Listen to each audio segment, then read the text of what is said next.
এই যে কোটি টাকা চেয়ারে যে বইছেন আসলে কেমন লাগতেছে আপনার কোয়া? অনেক ভালো ভাই, এনে বইলে সব বুঝলা তার লাগে যেতে বইলে উঠতে মনে কেনা এতে এনে আইলে একটার তার মতো সুযোগ হয়ে দেবে। আপনি যে বুক মুখ পেট মেট দেয়া করতেছেন মানি রে ভাই আমি করি না মিশিকে মিশিং করে ভাই। সে বুঝতে পারতেছে যে কেমন লাগতেছে ব্লাড সার্কুলেশন হইতেছে তো এজন্য কাঁপতেছে। এটা হলো শরীরে ঠিক করতেছে। পায়ের নিচে কাজ হইতেছে ঘরে গরু এনে সেবা দেয় না ভাই।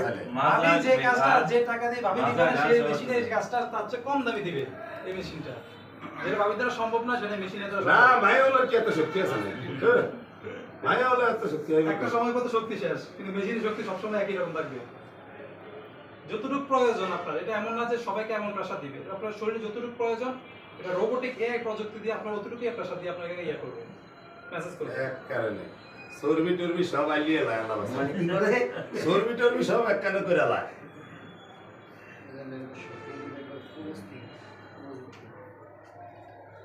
এই যে এখানে দেখেন এখানে কোন জায়গায় ব্যায়াম হইতেছে সম্পূর্ণ সবকিছু ডিসপ্লের মাধ্যমে দেখা যাইতেছে এখন এখন শুরু হয়েছে এখানে আস্তে আস্তে কোথায় কোথায় যাচ্ছে সব দেখা সব যাচ্ছে দেখা যাচ্ছে আর আছে 9 মিনিট মোট 20 মিনিট দেওয়া ছিল 9 মিনিট বাকি আছে কোন পজিশনে আমি না ভাই আমি হুইয়ার হইছি কি এর জানেন হুইয়ার হইছি কম্পিউটার মানে বেলুনের মতো এটা বলে পুরা শরীরের ভিতরে গুতাইতে আছে আল্লাহ বাসা খুব আরাম লাগে ভাই একটু বয়ে আছেন ওই যে সাইডে আরো দুইটা আছে রুডিরে যেরকম ব্যালন দিয়া ইয়া করে এরকম বেডে কম। বেলুনের মিশিং ছিলেন না এই যেমন বেলুনের মিশিং এর ভিতরে আধা রুম দিয়া ওই বেলুনের করে গোস্ত ফাঁকা ভাই আপনি যদি গুছাইতেছে ভাই গেটি গুটি বেরে গুছাইতেছে না ও না গুছাইলে কি আর রিয়াক্ট ইয়ে হইব না ঠিক হইব না আল্লাহ গেটি গুটি বেরে আছে গুছিয়ে ঠিক করতেছে নাকি গুছিয়ে ঠিক করতে হবে না।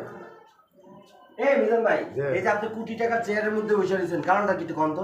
কিন্তু ভাই একটাতে বইসা আবে একটা হলো গুনের আবে একটা মায়ের গুনের বয়লে লাভ দিয়ে উঠবো হুরুরি দেখো বেশি